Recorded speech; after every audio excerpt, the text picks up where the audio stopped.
Hi everyone! Are you bored at home? Do you want to taste some delicious yet easy to make dessert? Try to follow our steps. Today we will share a simple 2-ingredient recipe with you. It is an Oreo cake. For ingredients, you only need to prepare some Oreos and milk. For tools, prepare a metal spoon or a fork.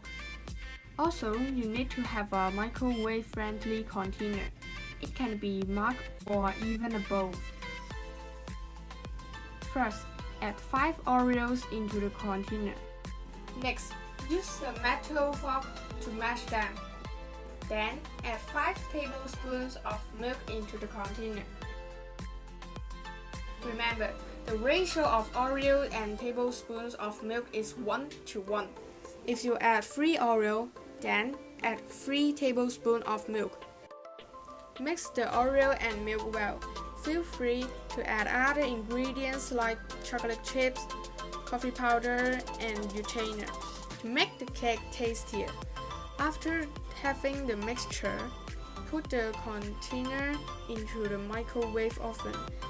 Adjust microwave power to middle height. Finally, microwave is for 1 minute and the cake is ready. When you take it out, be careful, as the container is hot. See, the cake is just moist and fluffy. Delicious! Try to answer the question in the Google form, and you will receive a little prize after the holiday. Try the recipe, and see you next time!